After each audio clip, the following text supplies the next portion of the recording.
हाँ जी। Bohr model पढ़ लिया था। तो यार समस्या का क्या आई बाद में, है ना, कि यार बाद में बोल दिया गया कि बोर जितनी मेहनत हमने करी है ना, चलिए भले ही हमारे मेन में एडवांस में क्वेश्चन कैसे भी आते हैं, कि बोर का मॉडल यार सक्सेसफुल तो नहीं है, क्योंकि कुछ चीज़ों को वो एक्सप्लेन नहीं कर पाया। सबसे ज़्यादा दिक्कत तो किसने कर दी आपकी, ये जो डी ब्रोगली और हाइजेनबर्ग आए थे ना, पढ़ेंगे हम उनके बारे में वो क्या कहते हैं, ठीक है। उन्होंने गड़बड़ कर दी, है ना।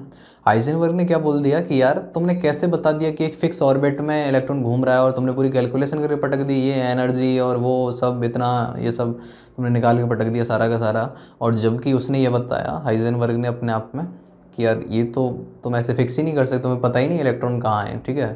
तो जब तुम्हें पता ही नहीं किसी पर्टिकुलर ऑर्बिट में कहाँ इलेक्ट्रॉन है, तो तुम कैसे डिसाइड कर लिए सब कुछ। तो बोर का ऐसे मान सम्मान प्रतिष्ठा माना कि इतना कुछ दिया अगले ने, ठीक है, लेकिन फिर भी कुछ कमियां खामियां, और दूसरे कुछ फिजिसिस्ट थे, ठीक है। वो जीमान और स्टार्क, उन्होंने सब बोला था कि यार, है ना, कि स्पेक्ट्रल लाइन मैग्नेटिक फील्ड में स्प्लिट होती हैं, जीमान ने बताया, और इलेक्ट्रिक फील्ड में स्टार्क ने बताया। लेकिन बोर साहब से ये चीज़ें एक्सप्लेन नहीं हुई यार, कि कैसे क्या हो रही है स्प्लिटिंग स्प्लिटिंग, ये फिजिक्स वालों को पता होगी यार, है ना। और दूसरी बात कि सिंगल इलेक्ट्रॉन स्पीसीज के लिए सारी चीज़ें बताई थी, बताया था ना, हाइड्रोजन हाइड्रोजन लाइक, उनके अलावा तो कुछ बताया नहीं था, है ना। और दूसरी बात कि सामने वाले ने बोल दिया कि यार ऐसा होता है, ख़त्म बात, ये इस्तेमाल कर ली थी, ठीक है। दो से ही तो कैलकुलेशन हुई, एक तो कूलम्बिक फोर्स ऑफ अट्रैक्शन को mv²/r के बराबर किया था, एक दूसरा mvr=nh/2 पाई लिया था। अब नहीं पता कहाँ से आया क्या आया, बस बता दिया कि ऐसे ऐसे था, ठीक है। इसको बाद में डी ब्रोगली ने जस्टिफाई किया कि कैसे आता है, प्रूव किया अगले ने, है ना। तो ये कुछ कमियां खामियां थी। और आप देख लेते हैं डी ब्रोगली क्या कहता है। यार डी ब्रोगली ने एक बात बताई। पहले ना आइंस्टाइन ने क्या समझाया था, आइंस्टाइन ने बताया कि जैसे लाइट है ना, लाइट की प्रॉपर्टी क्या है, लाइट अपने आप में किस तरीके से बिहेव कर रही है, लाइट वेव और एज अ पार्टिकल दोनों तरीके से बिहेव करती है, ठीक है। ये लाइट के बारे में आइंस्टाइन ने बताया था, है ना। तो मतलब अकॉर्डिंग टू आइंस्टाइन मैं लिख सकता हूँ, mc² का फॉर्मूला दिया था, और ई क्या होता है, hc/λ, ये अकॉर्डिंग टू आइंस्टाइन था। यहाँ से λ=h/mc लिखा जा सकता है बड़े आराम से, ठीक है। तो डी ब्रोगली ने जब ये चीज़ देखी, तो डी ब्रोगली ने खुद का कंक्लूजन ऐसे ही निकाला। फिर इसी बात से डी ब्रोगली ने क्या बोला कि यार कोई भी मूविंग चार्ज पार्टिकल है, ठीक है ना, बेसिकली, या फिर कोई भी मूविंग पार्टिकल है, चार्ज ना भी हो तो भी, है ना, चलेगा, तो उससे एसोसिएटेड कोई ना कोई वेव होगी। तो मतलब हर पार्टिकल का वेव नेचर भी होता है और पार्टिकल नेचर भी होता है, उसने ये बात बोली। लेकिन बात क्या थी कि जैसे बॉल है, तुम कहोगे क्या बॉल मैं फेंक रहा हूँ, कुछ भी खेल रही है बॉल, है ना, फेंकी मैंने, तो क्या उससे एसोसिएटेड भी वेव होगी? हाँ होगी, लेकिन जो उसकी लैम्डा होगी वो इतनी नेग्लिजिबल होगी कि हम उसे डिटेक्ट ही नहीं कर सकते, तो हम उसे कंसिडर ही नहीं करते हैं, ठीक है। लेकिन जब इलेक्ट्रॉन जैसे केस में बात आती है, जहाँ पे बहुत छोटे पार्टिकल हैं, माइक्रोस्कोपिक पार्टिकल हैं, वहाँ पर आपको कंसिडर करना पड़ेगी उनका वेव नेचर भी, क्योंकि वहाँ पे जो वेवलेंथ है वो सिग्निफिकेंट है अपने आप में, ठीक है। अरे इलेक्ट्रॉन पार्टिकल तो है ही ना, तो लेकिन जो वेव नेचर की मैं बात करूँ, इसीलिए ड्यूअल नेचर की बात की जाती है, ठीक है। तो डी ब्रोगली ने यही बात सिखाई हमें, है ना, कि यार जैसे ये यहाँ पे लिख दिया h/mc, ये लिखा हुआ है अपने आप में, ठीक है। ऐसे ही उसने बता दिया कि ऐसे ही क्या है, c क्या है, यहाँ पे स्पीड ऑफ लाइट है। लेकिन अगर बता दिया कोई भी ऑब्जेक्ट है, किसी की भी वेलोसिटी अगर कुछ भी v है, तो सेम ऐसे यहाँ से लिखा भी जा सकता है, λ=h/mv, ठीक है। क्या बोला गया है कि जैसे λ=h/mc है अकॉर्डिंग टू आइंस्टाइन, ऐसे डी ब्रोगली ने बोल दिया h/mv किसी भी ऑब्जेक्ट या किसी भी स्पीसी की वेलोसिटी अपने आप में, ठीक है। अब हमें एक चीज़ पता है यार कि ½ mv² काइनेटिक एनर्जी होता है, ठीक है। तो मैं लिख सकता हूँ यहाँ से m²v² वही 2m k, है ना। तो यहाँ से mv लिखा जा सकता है सर √2mk लिखा जा सकता है बहुत आराम से, चिपका दिया sir. λ=h/√2 into mass into kinetic energy अपने आप में, है ना। काइनेटिक एनर्जी को हम ऐसे भी लिख सकते हैं कि किसी अगर चार्ज पार्टिकल को v वोल्टेज से एक्सेलरेट किया गया है अपने आप में, तो काइनेटिक एनर्जी इतनी होगी qv। तो रिप्लेस मार दो सर इस चीज़ को भी यहाँ पे, है ना। तो λ=h/√2mqv आ गया आपका, है ना।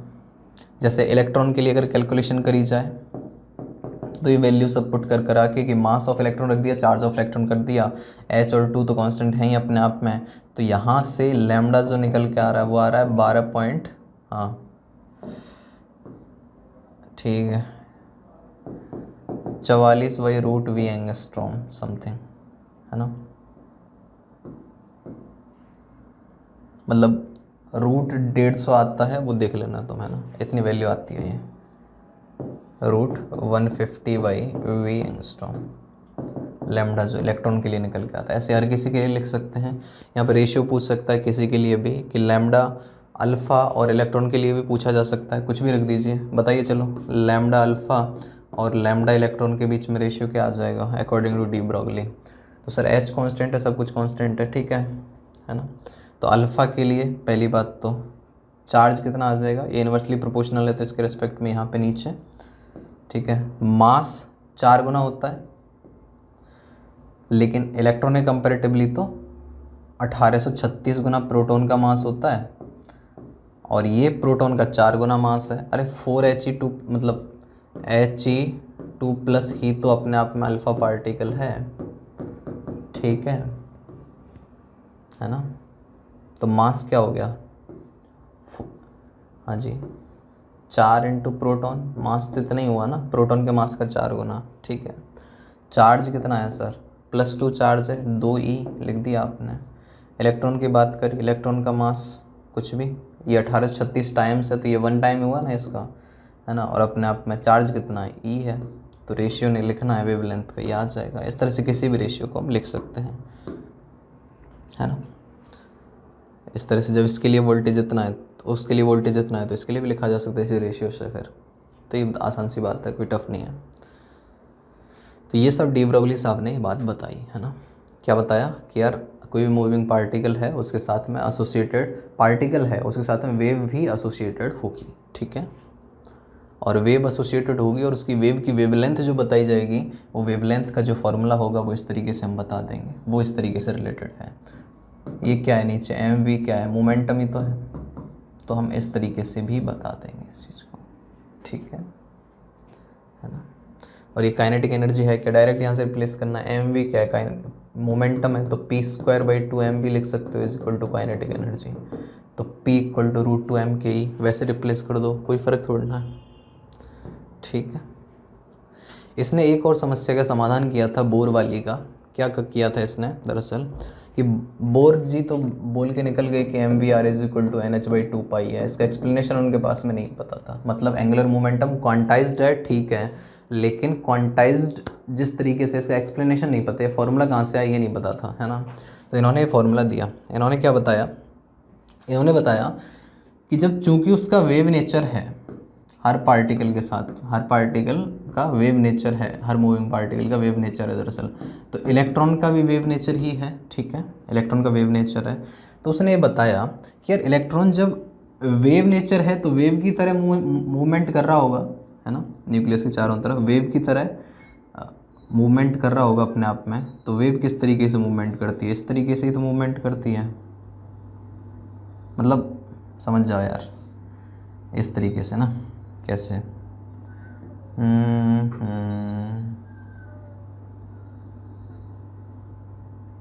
ना, इस तरीके से मूवमेंट वो कर रहा होगा, सिंपल बात ही है, समझ जाओ ऐसे, है ना।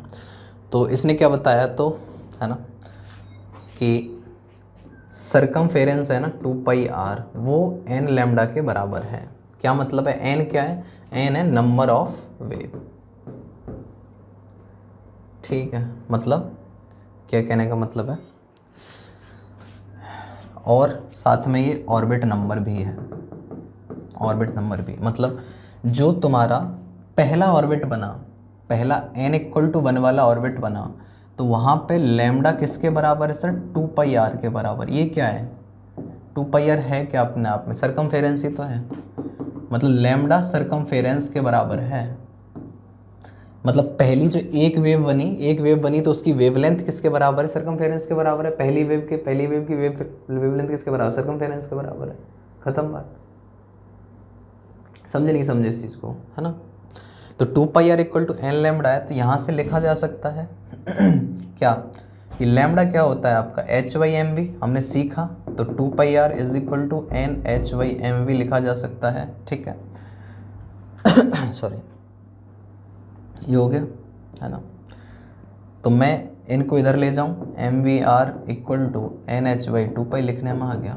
तो ये जो बात आई है चार्ज का क्वांटाइजेशन, बोर साहब बोल के कैलकुलेशन करके तो निकल ली है, लेकिन उसका एक्सप्लेनेशन, उसकी डेरिवेशन जो दी है वो डी ब्रॉगली ने दी है।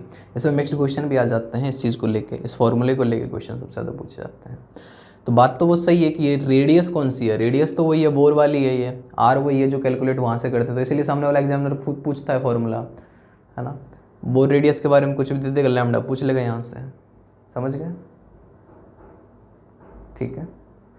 तीसरे ऑर्बिट की बोर रेडियस तो n इक्वल टू 3 हो गया, उसमें नंबर ऑफ वेव भी 3 ही है और ऑर्बिट नंबर भी है, ये दोनों चीज़ें, तो इसलिए इसको हमेशा कंफ्यूज नहीं होना इसमें, ठीक है।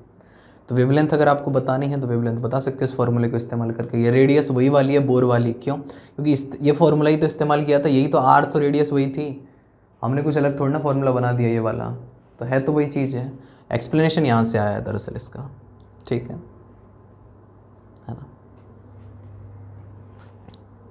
वेवलेंथ ये तो निकालते हैं यार तुम, इनके बीच की डिस्टेंस दरअसल इस तरीके से, दो क्रेस्ट या दो ट्रफ की बीच की डिस्टेंस, है ना। तो अल्टीमेटली सरकमफेरेंस क्या है, इस पूरी की डिस्टेंस किसके बराबर हुई, जब ये वेव फॉर्म में है तो एन इंटू लैम्डा के बराबर ही तो हुई, है ना। तो वही वाली बात है, थोड़ा समझने की कोशिश करो, आ जाएगा समझ में बड़े आराम से।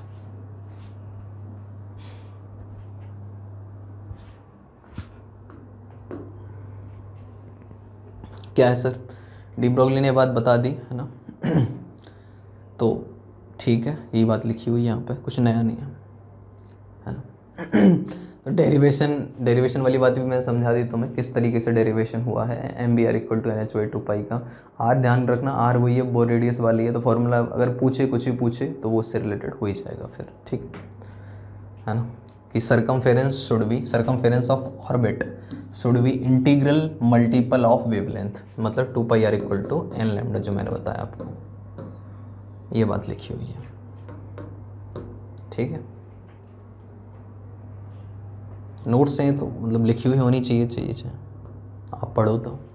नेक्स्ट आ जाते हैं यार हाइजेनबर्ग ने क्या बताया, हाइजेनबर्ग ने बताया कि भैया बोर्ड जी जो आप खेल रहे थे ना आराम से कि यार ये ऑर्बिट है, यहाँ पे इलेक्ट्रॉन है, इसके लिए कैलकुलेशन कर दिया आपने, वेलोसिटी निकाल दी, उसकी रेडियस निकाल दी आपने, ये सब निकाल दिया, दुनिया भर की सब चीज़ें निकाल दी।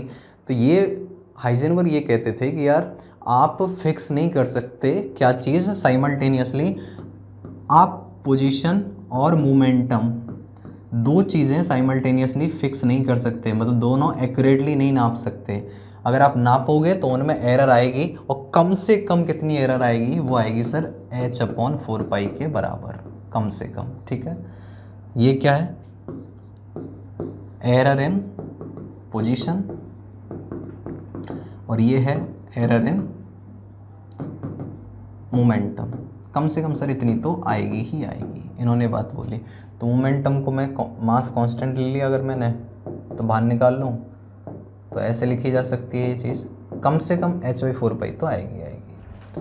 तो del x into del v h/4 pi है, इसमें भी क्वेश्चन आ जाते हैं इस पर बेस्ड भी। तो आपको क्या करना है, डेल एक्स दे रखा होगा, डेल वी अगर पूछा होगा तो h दे रखा होगा, 4 पाई की वैल्यू लिखी दोगे, m लिखी दोगे, ठीक है। इलेक्ट्रॉन के लिए पूछा तो वैल्यू रखी दोगे।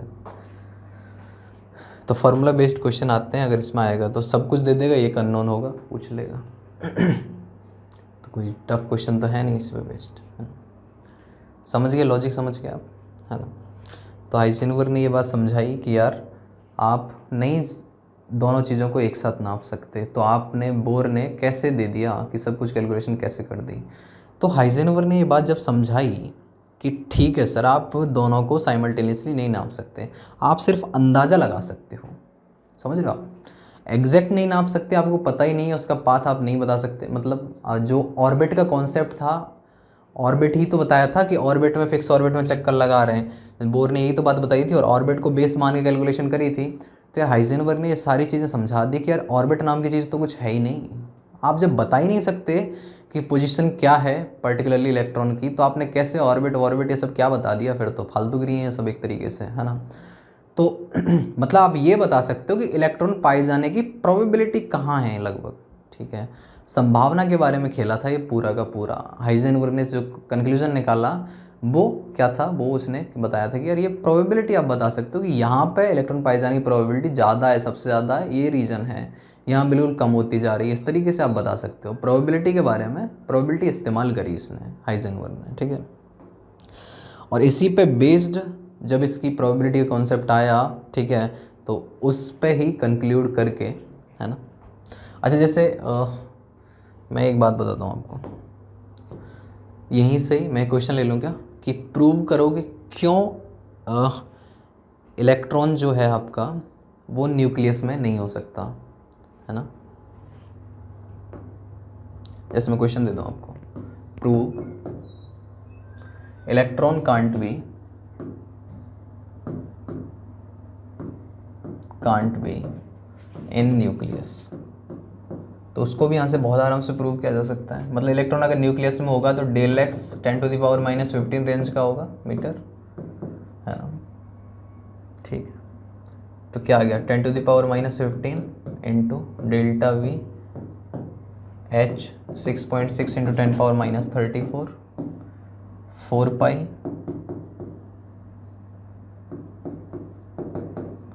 है ना, m 9.1 इंटू 30। तो यहाँ से डेल्टा वी की जो कैलकुलेशन करते हैं हम, लगभग वैल्यू कितनी आती है हमारी, 10⁻10 की रेंज में आती है लगभग। मैंने रेंज बताई है। यहाँ पे क्या आया, ये c से ज़्यादा आई है वैल्यू, ठीक है।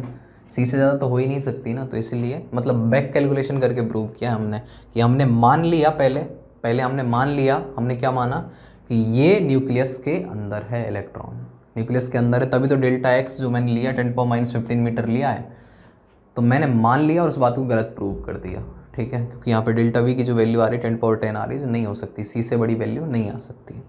तो पहले मान लिया और फिर उसको गलत प्रूव कर लिया, तो मतलब जो बोला है वो सही है, इलेक्ट्रॉन नहीं हो सकता, ठीक है। समझ में आ गई बात। तो इसी पॉसिबिलिटी प्रोबेबिलिटी से चलते चलते हम पहुँच गए सर क्वांटम मैकेनिकल मॉडल की तरफ। यार ये यही बात बताता है क्या, ये पॉसिबिलिटी की प्रोबेबिलिटी के बारे में बताता है। ये कहता ही नहीं है कि एग्जैक्ट मतलब कोई ऑर्बिट होता है, कुछ होता है, क्योंकि उस चीज़ का तो खंडन कर दिया था किसने, हाइजेनबर्ग ने, है ना, ठीक है। तो दो चीज़ मिल गई अब, क्या कि यार एक तो जो इलेक्ट्रॉन है जब वो मूव कर रहा है उसके चारों तरफ, तो उसका वेव नेचर भी है, पार्टिकल नेचर भी है, तो डी ब्रोगली वाली बात आ गई एक। दूसरी हाइजेनबर्ग वाली बात आ गई कि यार प्रोबेबिलिटी वाली बात ज़रूर कर सकते हो आप, है ना। तो ये दो को मिला के अगले ने मॉडल दे दिया, क्वांटम मैकेनिकल मॉडल, ठीक है। क्वांटम मैकेनिकल मॉडल में क्या बताते हैं, यही बात बताते हैं, है ना, कि यार exact position of an electron can not be determined, so we can talk in terms of probability, है ना। हम प्रोबेबिलिटी के टर्म में बात कर सकते हैं, एग्जैक्ट हम नहीं बता सकते, यही बात बता रहा है सर। कोई दिक्कत थोड़ी ना इस बात में।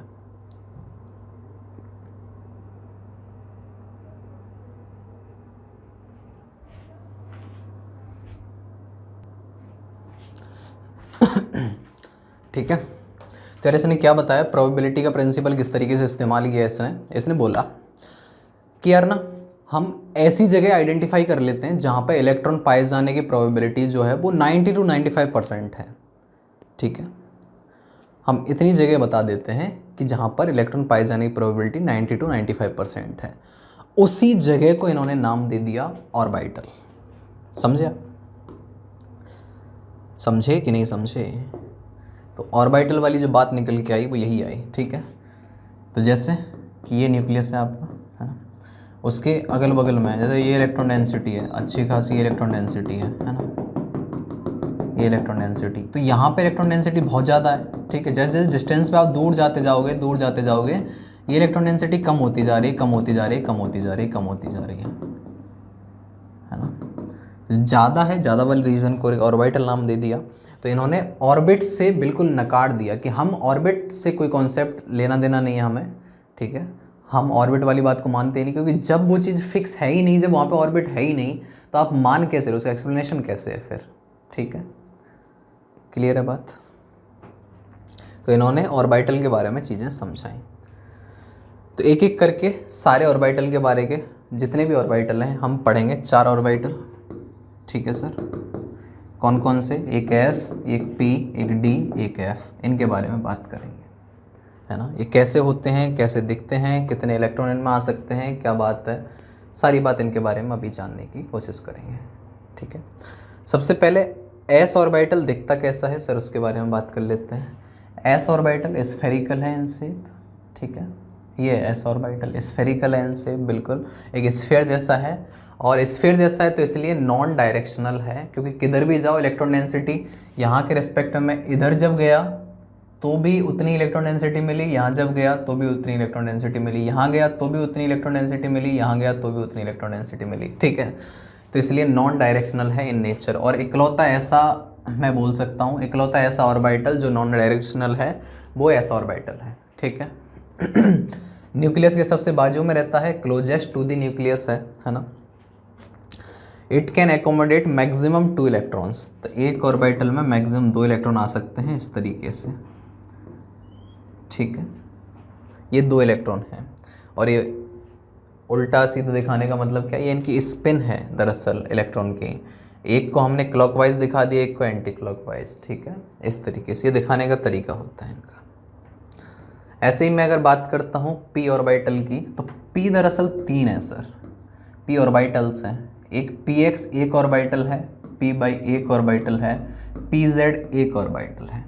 इन तीनों को कलेक्टिवली जोड़ के एक साथ में, तीनों को एक साथ बोलूँगा तो मैं सब सेल नाम की टर्म का इस्तेमाल करूँगा। ये ऑर्बिटल है, ये ऑर्बिटल है, ये ऑर्बिटल है, तीनों को जोड़ दिया मैंने, पी सब सेल बोल दिया, है ना। पी बोला जाएगा वो सब सेल बोला जाएगा, ठीक है। उसके अंदर 3 ऑर्बिटल हैं, P X P by P Z, ये मतलब है। पी एक्स का क्या मतलब है सर, तो जैसे इंटरन्यूक्लियर एक्सेस अगर तुमने एक्स मान ली, ये चीज़ें केमिकल बॉन्डिंग में सीखते ही हैं, ठीक है। तो इलेक्ट्रॉनिक डिस्ट्रीब्यूशन इस तरीके से है सर, ये पी एक्स है ना, ये क्या है सर, ये एक्स एक्सेस है, हाँ जी। ये अगर x है, इसके अलॉन्ग इलेक्ट्रॉनिक डिस्ट्रीब्यूशन है तो ये px है। अगर ये इसी तरीके से, ठीक है, ये y है, अगर इसके अलॉन्ग इलेक्ट्रॉनिक डिस्ट्रीब्यूशन है ना। अगर इसको मैं y बोल रहा हूँ तो इसको मैं x बोल दिया ऐसे ही, ये y था आपका, तो ये क्या हो गया, ये py हो गया, है ना। यहाँ साफ साफ दिख रही है कि यहाँ पे इलेक्ट्रॉन डिस्ट्रीब्यूशन इस तरीके से फैला हुआ है, यहाँ कोई इलेक्ट्रॉन नहीं है। तो जहाँ पे इलेक्ट्रॉन नहीं होते उस जगह के लिए नाम इस्तेमाल करते हैं हम नोड, ठीक है, उसके बारे में बात करेंगे। लेकिन अभी ऑर्बिटल की शेप के बारे में हम बात कर रहे हैं। तो डायरेक्शनल है शेप, पता है कि इस पर्टिकुलर डायरेक्शन में इलेक्ट्रॉन डिस्ट्रीब्यूशन है, इसलिए डायरेक्शनल है शेप, ठीक है। ये तो पता ही है कि हर ऑर्बिटल में नंबर ऑफ इलेक्ट्रॉन जितने मैक्सिमम आ सकते हैं वो 2 आ सकते हैं। तो यार जब 2 इसमें आ गए, 2 इसमें आ गए, 2 इसमें आ गए, तो तीनों में कलेक्टिवली अगर मैं लिखना चाहूँ, तीनों में collectively P X P Y P Z, तीनों में अगर लिखना चाहूँ तो टोटल नंबर ऑफ इलेक्ट्रॉन कितने भरने में आ गए सर, 6 मैक्सिमम इलेक्ट्रॉन इसमें आ सकते हैं, है ना। ऐसे पी जेड दिखा लो, पी जेड में कौन सी हमारी कोई दुश्मनी थोड़ी ना पी जेड से, ये आपका जेड है, ठीक है। परपेंडिकुलर ही होंगे सब एक दूसरे से, लेकिन 2D में दिखाना तो ऐसे ही दिखाएंगे। तो ये आपका पी जेड हो गया, ठीक है। ये फेज साइन होता है प्लस माइनस, ठीक है। इस तरीके से ये वेव फंक्शन का साइन होता है जो केमिकल बॉन्डिंग में पढ़ते ही हैं, ठीक है।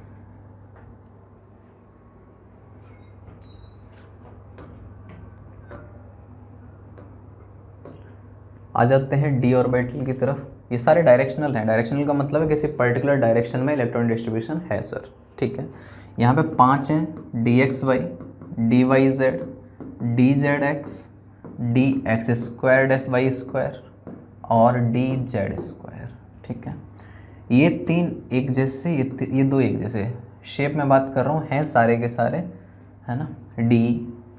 तो डी एक्स वाई का क्या मतलब है कि अगर ये एक्स है और ये वाई एक्सिस है तो इनके बीच में इस तरीके से 45 डिग्री के एंगल पे हर एक एक्सिस से, यहाँ से 45, यहाँ से भी 45, इस तरीके से, ठीक है। ये कौन सा हो गया, ये डी एक्स वाई हो गया आपका। इसी तरीके से डी वाई जेड अगर दिखाना है, डी वाई जेड दिखा दीजिए। मैंने इसको वाई बोल दिया, इसको जेड बोल दिया, तो अब दिखा दीजिए, ये आपका डी वाई जेड हो गया, ठीक है। ये वेव फंक्शन का साइन है दरअसल, फेज साइन, तो वहाँ पे पढ़ते ही हैं, है ना। चलिए जी, ये कौन सा हो गया, डी वाई जेड। सेम ऐसे डी जेड एक्स हो जाएगा आपका,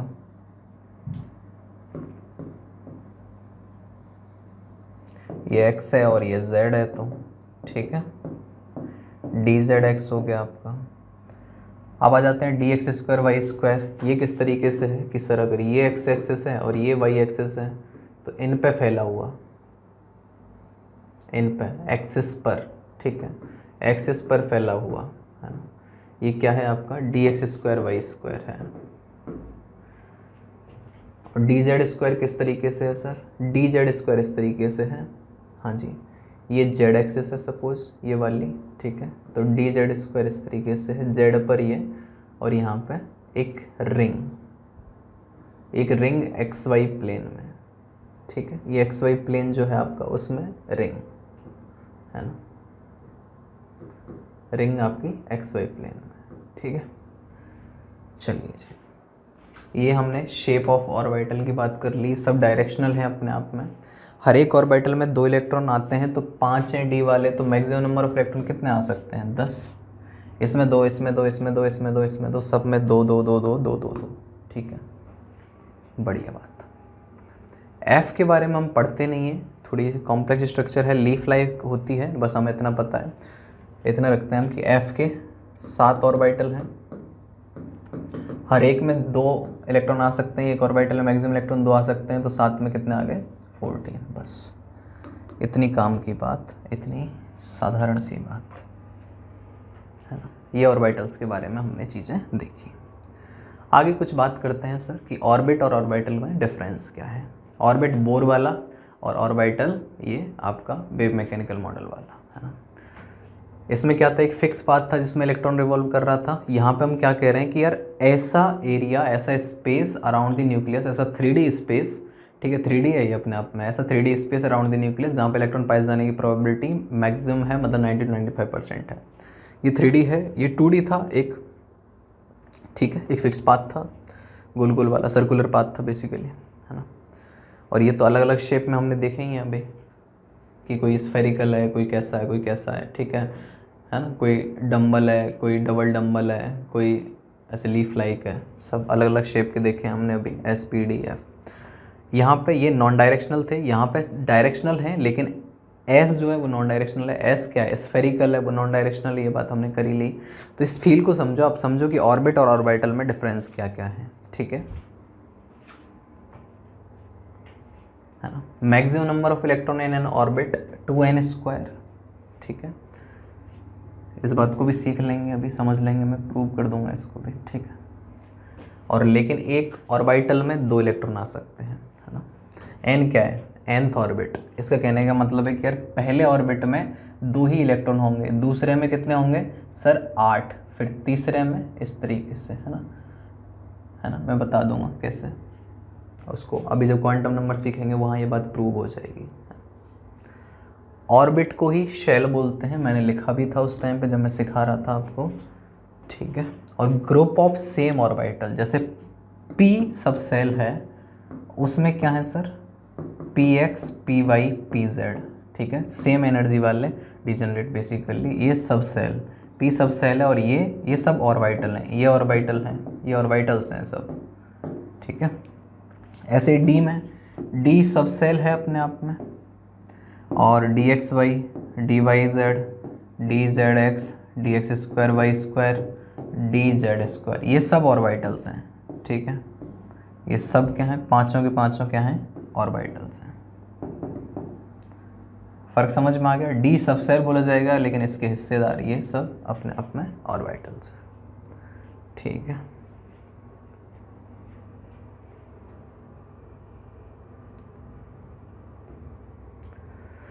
नेक्स्ट आ जाते हैं यार क्वांटम नंबर्स के ऊपर, है ना।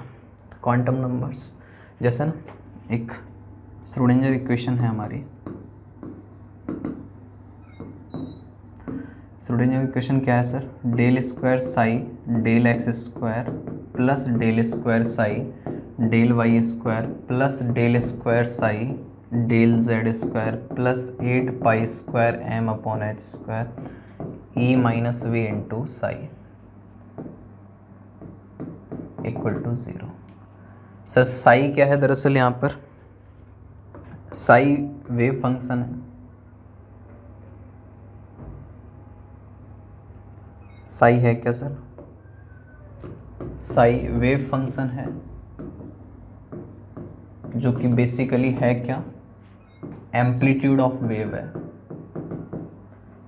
एम्पलीट्यूड भर भर के सीखा हुआ ये किसी वेव का एम्पलीट्यूड जो लिखते हैं हम, है ना, एम्पलीट्यूड और वेव है। वैसे इसका कोई फिजिकल सिग्निफिकेंस नहीं है, हम जिस संदर्भ में सीख रहे हैं कोई फिजिकल सिग्निफिकेंस नहीं है, लेकिन साई स्क्वायर का फिजिकल सिग्निफिकेंस है। साई स्क्वायर अगर मैं लिखता हूँ, साई स्क्वायर है आपका, ये है प्रोबेबिलिटी डेंसिटी, मतलब probability per unit volume basically ये है ना, ये प्रोबेबिलिटी डेंसिटी है। तो यार इस इक्वेशन को जब सॉल्व किया गया सबके लिए तो अलग अलग हमारे 3 क्वांटम नंबर निकल के आते हैं। 3 क्वांटम नंबर हमें यहाँ से मिलते हैं, ठीक है, एन एल एम। सुनिए यार इक्वेशन से, तो उन्हीं के बारे में बात करेंगे। एक्चुअल में 4 होते हैं दरअसल, चौथा इससे नहीं मिलता हमें, है ना।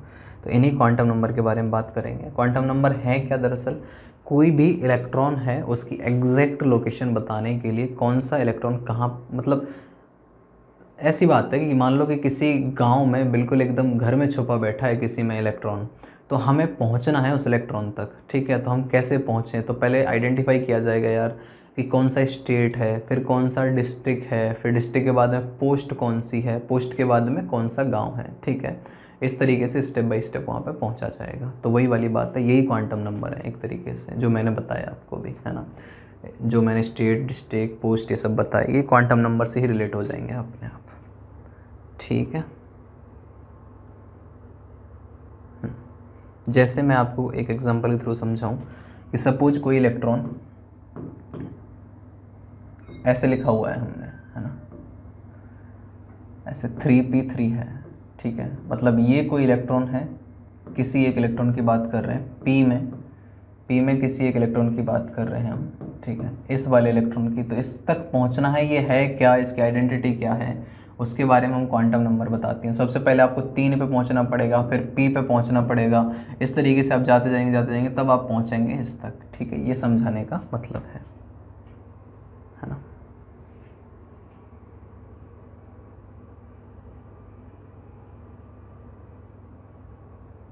चलिए जी, सबसे पहले बात कर लेते हैं प्रिंसिपल क्वांटम नंबर या एन, जिसको आप बहुत इस्तेमाल भी कर रहे थे। ऑर्बिट, नंबर ऑफ ऑर्बिट वही था जो आपने डी ब्रोगली में इस्तेमाल किया, नंबर ऑफ वेव वो भी वही है, सेम वैल्यू तो वही थी ना, सब कुछ वही था, ठीक है। तो एन बोर ने दिया है, और बोर वाली सारी चीज़ें कि यार कौन से ऑर्बिट में है, energy, radius, velocity, angular momentum, M B are equal to N H by 2 pi. तो जो एन है सब जगह पे वो क्या है, आपका प्रिंसिपल क्वांटम नंबर है ना। ये किसको बताता है? Orbit in which electron is present, ठीक है। जैसे n इक्वल टू 3, मतलब जैसे 3p है कहीं पे, 3p में इलेक्ट्रॉन है, 3p3 जैसे मैंने एग्जांपल, यहाँ पे इलेक्ट्रॉन है, तो ये 3 है, ये क्या है आपका, ये आपका प्रिंसिपल क्वांटम नंबर या n है बेसिकली। ये बता रहा है कि यार तीसरे ऑर्बिट में है, ये क्या बता रहा है कि तीसरे ऑर्बिट में आपका इलेक्ट्रॉन है, ठीक है। आगे बढ़ते हैं सर, है ना। Maximum number of electron present in orbit कितने होते हैं? 2n²। जैसे n इक्वल टू 1 है तो इसमें मैक्सिमम नंबर ऑफ इलेक्ट्रॉन कितने हो जाएंगे सर, ठीक है। यहाँ पे n लिख दिया, जैसे n अगर 1 है, मैक्सिमम नंबर ऑफ इलेक्ट्रॉन उसमें 2 हैं। मैं बताऊँगा ये कैसे आ रही है वैल्यू, इतने ही कैसे आ रहे हैं, ठीक है। n इक्वल टू 2 है तो 8 हैं, n इक्वल टू 3 है तो 18 हैं, ठीक है, इस तरीके से, है ना। अच्छा, ये बात तो समझ में आ गई कि यार maximum number of orbital in orbit, इस चीज़ को समझ लेते हैं, ये सब एक्सप्लेन हो जाएगा।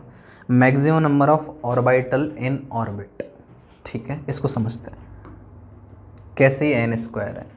अच्छा, n इक्वल टू 1 है तो ऑर्बिटल कौन कौन से हैं उसमें? एक ही ऑर्बिटल है उसमें, कौन सा है सर? s, इसीलिए हम लिखते हैं हमेशा 1s। अगर n इक्वल टू 2 है तो ऑर्बिटल कितने हैं उसमें? हाँ जी, n² के अकॉर्डिंग कितने हो गए? 4, है ना। यही फॉर्मूला देखा है ना हमने, कितने हैं 4। कौन कौन से सर, 1s और 3p, समझ गए? मतलब हम लिखते भी तो है ना 2s 2p इस तरीके से, ठीक है, लिखी भी तो ऐसी जाती है चीज़, p में 3 है, s में 1 है, समझ गए? n = 3 लिखा, कितने ऑर्बिटल हो गए सर? 9। कौन कौन से? 1s 3p और 5d।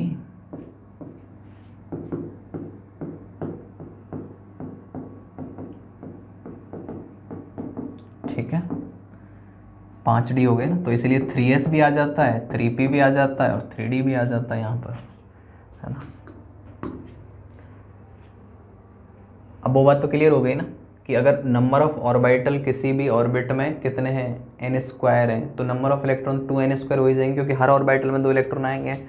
s में 2 आ जाएंगे, यहाँ पे भी 2 आ जाएंगे, इसमें हर एक में 2 आ रहे हैं, तो टोटल 6 आ जाएंगे यहाँ पे, ठीक है। यहाँ पे 2 आ जाएंगे, यहाँ पे 6 आ जाएंगे, यहाँ पे 10 आ जाएंगे, इस तरीके से। तो 2n² वाली बात भी आराम से आ गई, है ना। अगर n = 4 है तो नंबर ऑफ ऑर्बिटल कितने आ जाएंगे आपके, है ना, 16।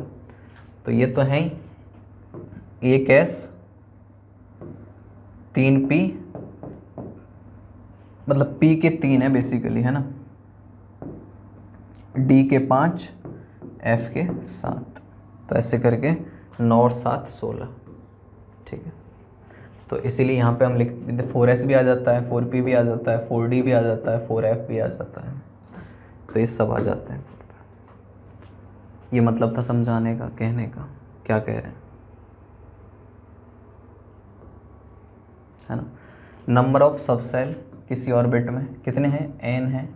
इसका मतलब क्या है, इस चीज़ को भी सीख लो, ठीक है।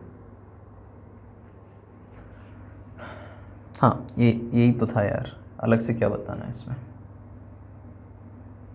ये जो बात सीखी है ना, क्या सीखा है, number of sub shell in a orbit is equal to n, मतलब पहले ऑर्बिट में n = 1 में नंबर ऑफ सब सेल कितने होंगे, 1 ही होगा, एक ही होगा, n के बराबर है वो चीज़। जौन सा ऑर्बिट उतने ही उसमें, मतलब n के बराबर है नंबर ऑफ सब सेल किसी भी ऑर्बिट में। तो n = 1 है, तो इसमें पहला ही है, तो एक ही सब सेल है। दूसरे में ध्यान से देखो, n = 2 है, तो 2 ही सब सेल हैं, कौन से, एक s एक p, ये 2 ही सब सेल हैं, ठीक है। n = 3 में 3 सब सेल हैं, एक s एक p एक d। n = 4 में 4 सब सेल हैं, एक s एक p एक d एक f, समझ गए। तो एक शेल है, एक सब सेल है, शेल या ऑर्बिट एक ही बात है, एक सब सेल है उसमें, और फिर उसके बाद में क्या है आपका, ऑर्बिटल है, ठीक है। ये ऐसे ही है बिल्कुल, शेल, सब शेल और फिर ऑर्बिटल। भाई इलेक्ट्रॉन तक पहुंचना है तो ऐसे ही तो पहुंच रहे हैं हम, ये तरीका है बताने का, है ना। पहले अगर जैसे मान लो कि 3p में था, 3p3 था, तो पहले 3 पे पहुंचे हम, n = 3 ऑर्बिट नंबर, फिर p सब सेल में है, p सब सेल में है, फिर कौन से वाले में, इनमें से किसी में हो सकता है, px py pz में, px py pz में, ठीक है। तो ऐसे करके ऑर्बिटल, तो ये बात है दरअसल। ये मैंने आपको जो फॉर्मूला लिखा था उसके बारे में चीज़ें समझाई हैं, कैसे ये फॉर्मूला किस तरीके से काम कर रहा है, जो हमने n² 2n² और n के बराबर ये वैल्यू लिखी है ना, ये किस तरीके से काम कर रही है। अब आ जाते हैं दूसरी, है ना, अगली क्वांटम नंबर पर, एजीमुथल क्वांटम नंबर l, ठीक है, l से डिनोट कर रहे हैं इसे। ये बता रही है शब शेल के बारे में, शब शेल जो हम बात कर रहे थे उसके बारे में बता रही है, ठीक है। कौन से सब शेल में इलेक्ट्रॉन प्रेजेंट है, मतलब अगर मेरे को n दे दिया जाए, l दे दिया जाए, है ना, मैं n से ही बता दूंगा, m दे दिया जाए कि भैया कहाँ पर मेरा इलेक्ट्रॉन प्रेजेंट है, क्या उसकी स्पिन है, वो s से बता दूंगा मैं, ठीक है। तो इनसे ही हम इलेक्ट्रॉन की आइडेंटिफिकेशन कर रहे हैं, पहचान पा रहे हैं कहाँ इलेक्ट्रॉन है हमारा, है ना। हाँ जी,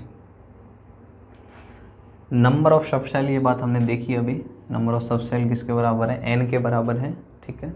पहले में SC है, दूसरे में SP हैं, 2 हैं, तीसरे में 3 हैं SPD, चौथे में 4 हैं SPDF, आ जाते हैं। It can have value from 0 to n-1। Number total value कितनी है, n ही है, लेकिन अलग अलग है वो 0 to n-1 है। इसको समझते हैं थोड़ा सा, है ना। जैसे इस बात को समझते हैं यार, एस सब शेल एल की वैल्यू कितनी होती है, 0 होती है। ये ऐसे समझ लो इस चीज़ को, नहीं तो कैसे। अगर n इक्वल टू 1 है तो l की वैल्यू क्या होगी वहाँ पर, 0 to n-1, तो l की वैल्यू 0 होगी। और n इक्वल टू 1 में एक ही सब सेल है, कौन सा, s, ठीक है। तो s सब सेल को मैं ऐसे भी बोल सकता हूँ कि s सब सेल के लिए l की वैल्यू कितनी है, 0 है। यही तो बात बोल रहा था मैं। जैसे n इक्वल टू 2 है आपके पास में, l की वैल्यू क्या हो सकती है, 0 से n-1, मतलब 0 और 1 दो वैल्यू हो सकती हैं। तो मतलब एक s होता है, एक p होता है इसमें, ठीक है। एक s के लिए, एक p के लिए। s के लिए 0 है, p के लिए 1 है ना। तो p सब सेल के लिए l की वैल्यू क्या है, 1 है। इसमें l की वैल्यू क्या है, 0 है, ठीक। ऐसे n इक्वल टू 3 है तो l की वैल्यू 0 to n-1, 0 हो सकती है, 1 हो सकती है, 2 हो सकती है। तो s p d 3 है। तो d सब सेल के लिए यहाँ से क्या समझ में आ गया कि l की वैल्यू कितनी है, 2 है। ऐसे f के लिए क्या हो जाएगी, 3 हो जाएगी, ठीक है।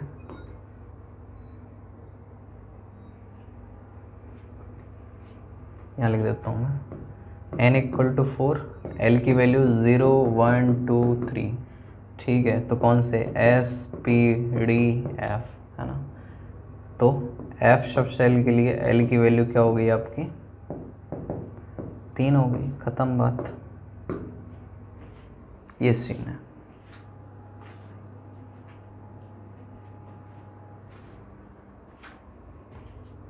क्लियर है।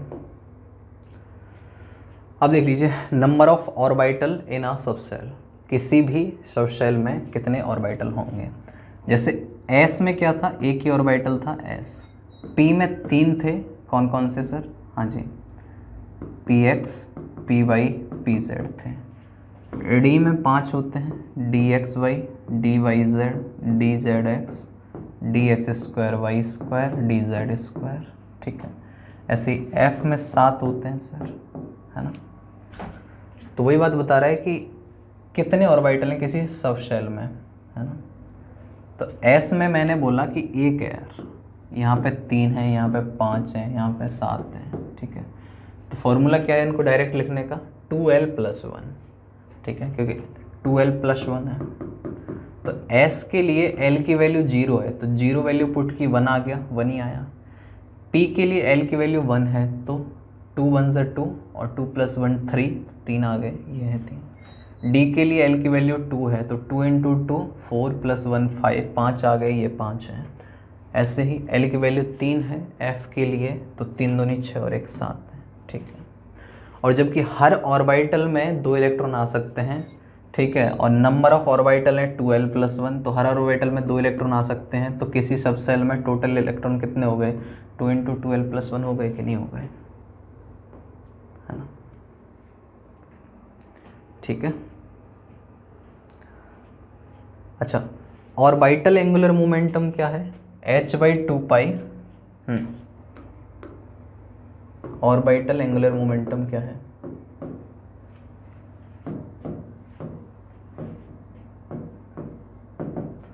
h/2π √L × l+1। मतलब अगर मैं पूछूं आपसे कि for s orbital angular momentum क्या हो जाएगा, तो l की वैल्यू 0 पुट की, तो क्या आ गया, हाँ जी, ऑर्बिटल एंगुलर मोमेंटम क्या आ गया, एंगुलर मोमेंटम क्या आ गया, 0 ही आ गया। फॉर p ऑर्बिटल, p कोई सा भी हो p का, ठीक है, तो l की वैल्यू 1, l की वैल्यू 1 है, ठीक है। तो ऑर्बिटल एंगुलर मोमेंटम आपने क्या लिख दिया, h/2π √1 और 1 2 √2। d के लिए l की वैल्यू 2 है, तो h/2π √6, ठीक है। इस तरीके से आप लिख सकते हो किसी के लिए भी। एल की वैल्यू रखनी है बस और आ जाएगा। अब एक चीज़ समझ लो, ये ऑर्बिटल एंगुलर मोमेंटम है। अच्छा, ऑर्बिट एंगुलर मोमेंटम तो वही है बोर वाला ही है ना?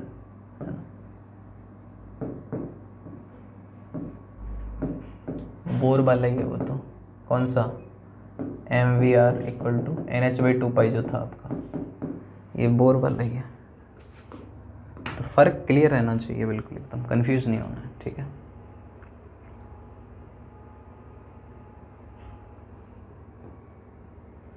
नेक्स्ट आ जाते हैं मैग्नेटिक क्वांटम नंबर के ऊपर, ठीक है। मैग्नेटिक क्वांटम नंबर होती क्या है, बताती क्या है ना। It tells us about the orientation of orbital, ठीक है। ध्यान से सुनो, एन किसके बारे में बता रही थी? ऑर्बिट के बारे में, एल सब शेल के बारे में, एम ऑर्बिटल के बारे में।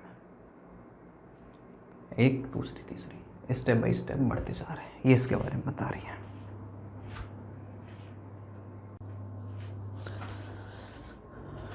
यार मैग्नेटिक क्वांटम नंबर m जो है दरअसल वो किसको बता रही है कि यार सर कौन से ऑर्बिटल में है, ठीक है। इसको स्मॉल m से हम डिनोट कर रहे हैं और इसकी वैल्यू कहाँ से कहाँ हो सकती है यार, ये -L से L हो सकती है, ठीक है। जैसे मैंने आपको समझाता हूँ इस चीज़ को थोड़ा सा कि यार n की वैल्यू है ना, सॉरी L की वैल्यू अगर 1 है तो m की वैल्यू कहाँ से कहाँ हो सकती है सर? -1 से 1 हो सकती है, 0 भी साथ में रहेगा, ठीक है। तो मतलब किस तरीके से डिनोट कर रहे हैं? Number of values 2l + 1, 3 value हो गई। l की वैल्यू अगर 1 रखी तो आपने 3 आ गई। ये तीनों किसके लिए हैं सर? कोई एक px हो सकता है, कोई एक py हो सकता है, कोई एक pz हो सकता है, ठीक है। हमें नहीं पता कौन सा क्या है ना। ऐसी l की वैल्यू अगर 0 है तो m की वैल्यू अपने आप ऑटोमेटिक 0 आ गई, ठीक है, इस फॉर्मूले में रख के, है ना। ये s के लिए ये सर, ये s के लिए है, ये p के लिए है सर, है ना। जैसे ही मैं अगर बात करता हूँ सेम d के लिए, तो l की वैल्यू 2 है सर, तो मतलब m की वैल्यू -2 हो सकती है सर, -1 हो सकती है, 0 हो सकती है, +1 हो सकती है, +2 हो सकती है। अब ये पाँचों जो 5 अलग अलग ऑर्बिटल हैं, हमें नहीं पता कौन सी किसके लिए है, dx², y², dz², हमें नहीं पता कौन सी किसके लिए है, ठीक है। तो इस तरीके से ये वैल्यू हो सकती है आपकी, है ना। ऐसे ही l अगर 3 ले लिया आपने तो -3, -2, -1, 0, +1, +2, +3 ऐसे कहीं भी जा सकती है। समझ गए आप?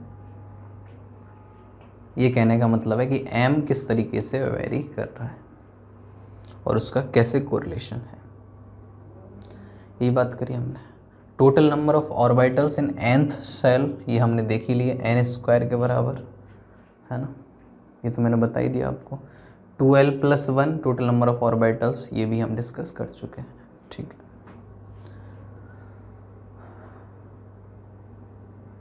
अच्छा, जैसे ना l की वैल्यू अगर, ये भी अभी बात करी ली है ना, l की वैल्यू अगर 0 है तो m की वैल्यू 0, तो टोटल ऑर्बिटल 1, एक ही तो ऑर्बिटल हुआ, मतलब कौन सा? s वाला, ठीक है। l की वैल्यू अगर 1 है और कौन सा? 1s है बेसिकली, है ना। l की वैल्यू 1 है, m की वैल्यू -1, 0 और 1 हो सकती है, तो मतलब टोटल ऑर्बिटल 3 है ऐसे p वाले। अगर ये 2 है तो -2, -1, 0, +1, +2, मतलब कितने? 5 ऑर्बिटल हैं ऐसे।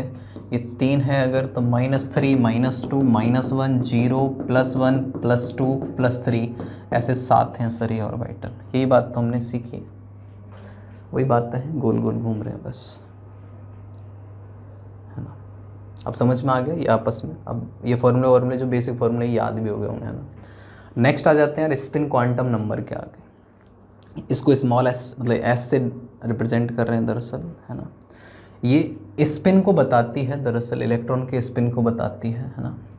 मतलब जैसे स्पिन या +½ होगा या -½ होगा, ठीक है। स्पिन या तो +½ है, इस तरीके से रिप्रेजेंट कर रहे हैं, है ना। +½ हो सकता है या -½ हो सकता है, लेकिन +½ का मतलब ये नहीं है कि ये क्लॉकवाइज है, ठीक है। +½ है तो मतलब वो क्लॉकवाइज भी हो सकता है, एंटी क्लॉकवाइज भी हो सकता है ना। जैसे मान लो P के लिए मैं कह रहा हूँ कि जैसे सारे ऐसे ही ऐसे मैंने दिखा दिए, ठीक है, ऐसे दिखा दिए, तो इनकी वैल्यू भी और सारे मैंने जबकि ऐसे ऐसे दिखा दिए हैं, तो इनकी वैल्यू भी 3/2 हो सकती है, इनकी वैल्यू भी 3/2 हो सकती है, ठीक है। तो प्लस हाफ कोई फिक्स नहीं है कि क्लॉकवाइज के लिए, प्लस हाफ क्लॉकवाइज भी हो सकता है, एंटी क्लॉकवाइज भी हो सकता है, माइनस हाफ क्लॉकवाइज भी हो सकता है, एंटी क्लॉकवाइज भी हो सकता है। यहाँ पे दो फॉर्मूले हमें याद रहने चाहिए स्पिन क्वांटम नंबर में, ठीक है। एक तो है स्पिन मैग्नेटिक मूवमेंट, है ना, स्पिन मैग्नेटिक मूवमेंट है एक तो आपका, उसका फॉर्मूला है √n into n+2, n into n+2, unit होती है बोर मैग्नेटॉन इसकी। n का मतलब है नंबर ऑफ अनपेयर्ड इलेक्ट्रॉन आपके, ठीक है सर। दूसरा है स्पिन एंगुलर मोमेंटम, का मतलब होता है sir h/2 √s into s+1। तो तीन तरह के एंगुलर मोमेंटम मैंने बताया आपको। ऑर्बिट एंगुलर मोमेंटम मतलब mvr = nh/2, orbital angular momentum मतलब h/2 √l into l+1, spin angular momentum h/2 √s into s+1। s की वैल्यू +½ लेंगे आप वहाँ पे, ठीक है। जैसे मान लो एक अनपेयर्ड इलेक्ट्रॉन है तो 1 × 2 √2 मतलब 1.414, ठीक है। दो अनपेयर्ड इलेक्ट्रॉन है ना, अरे सॉरी 3 आ गया ना, ये एक अनपेयर्ड इलेक्ट्रॉन है तो 1 × 3 तो 3 आ गया ना ये, तो √3 है ना। दो अनपेयर्ड इलेक्ट्रॉन है तो 8, ठीक है। आएगा ये 1.7 समथिंग, ठीक है, ये 2 पॉइंट समथिंग, है ना, आएगा वही, ठीक है। देख लेना क्या वैल्यू आ रही है, तो ऐसे करके पूछ सकता है नंबर ऑफ अनपेयर्ड इलेक्ट्रॉन, है ना। या फिर स्पिन मैग्नेटिक मूवमेंट दे दे और पूछ ले नंबर ऑफ अनपेयर्ड इलेक्ट्रॉन कितने हैं, तो सीधा फॉर्मूला अप्लाई करना है, बस कुछ नहीं, आ जाएगा, है ना। नेक्स्ट आ जाते हैं यार, नोड के बारे में बात करते हैं। नोड क्या है दरअसल यार, नोड वो रीजन है अपने आप में, ठीक है, ऐसा रीजन जहाँ पे probability of finding electron reduces to 0, मतलब सिंपल समझ लो कि जहाँ पे इलेक्ट्रॉन फाइंडिंग प्रोबेबिलिटी जो है वो आपकी 0 है, ठीक है। अच्छा जी, नोड दो तरह के होते हैं आपके, है ना, कौन कौन से सर? एक हैं आपके रेडियल नोड,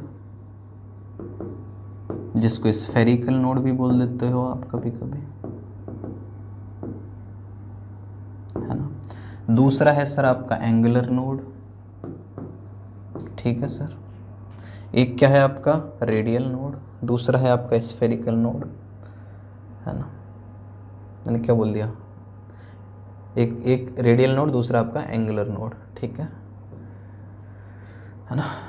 ये यहाँ पे ऐसा नोडल प्लेन जो पासेस थ्रू न्यूक्लियस, ये न्यूक्लियस से पास होता है, ठीक है, इसका nodal plane.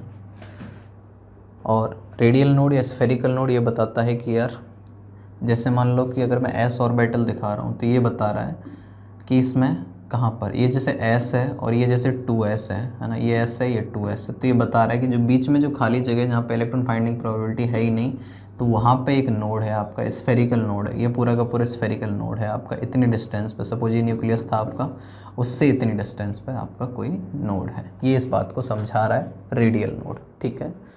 Angular node angle की फॉर्म बताता है, हमें ज़्यादा इनमें डिटेल में नहीं जाना, हमें ये पता होना चाहिए कैसे निकालते हैं, ठीक है। तो टोटल नोड जब भी बताने किसी भी ऑर्बिटल में, ठीक है, टोटल नोड आप बताओगे, टोटल नोड का फॉर्मूला है सर n-1, इंपॉर्टेंट है, याद रहने चाहिए फॉर्मूले 3 जो मैं बता रहा हूँ। रेडियल नोड है सर आपके n-l-1, एंगुलर नोड है सर आपके l, ठीक है। अब एक एक करके बात कर लेते हैं सर, है ना, क्या कहना चाह रहा हूँ मैं इसके मीडियम के थ्रू। जैसे 1s है, कितने नोड होंगे, टोटल नोड क्या है 0, हाँ जी 1s है, ठीक है। टोटल नोड रेडियल नोड और यहां पर लिख लो एंगुलर नोड, समझ गए। टोटल नोड क्या होते हैं n-1, n की वैल्यू 1 है तो 0 हो गया, तो चेक करने की ज़रूरत नहीं है, सब 0 0, ठीक है। 2s पे आ गए सर, टोटल नोड क्या है, n-1, n-1 मतलब 2-1 मतलब 1। अब कौन सा रेडियल है कि एंगुलर है, और हैं तो कितने कितने। रेडियल के लिए फॉर्मूला है सर फॉर्मूला भी लिख लो, n-1 n-l-1 और l, ठीक है। एंगुलर नोड l की वैल्यू s के लिए 0, तो ये 0 है, तो डेफिनेटली ये 1 हो ही गया है ना। 2p के लिए बता दीजिए, 2p के लिए टोटल नोड n-1 मतलब 1 ही है, कौन सा वाला, रेडियल है कि एंगुलर है, दरअसल ये बताना है आपको, है ना। तो सर कौन सा है, l की वैल्यू 1 होती है इसके लिए, l की वैल्यू 1 है तो एंगुलर है, रेडियल नहीं है कोई। फॉर्मूले में वैल्यू पुट कर दी, आ गया। ऐसे ही 3s 3p 3d है ना, 4p 4s 4p, इस तरीके से इनके लिए लिख लीजिए। 3s के लिए टोटल नोड 2 हैं और दोनों के दोनों रेडियल नोड हैं, एंगुलर नोड 0। 3p में क्या है, टोटल नोड कितने हैं सर, 2 हैं। l की वैल्यू सर 1 है, एक ये है एक ये है। 3d में क्या है सर, टोटल नोड n-1 मतलब क्या आ गया सर, 2 ही हैं, दोनों के दोनों सर एंगुलर नोड हैं, ये 0 है, रेडियल नोड नहीं है कोई। 4s में क्या है सर, ना टोटल नोड 3 है और एंगुलर नोड 0 है, क्योंकि l की वैल्यू 0 रहती है इसके लिए। और रेडियल नोड आपके कितने हो गए सर, n-l-1, मतलब बचे कुछ सारे के सारे यही तो हैं, रेडियल नोड ही तो हैं।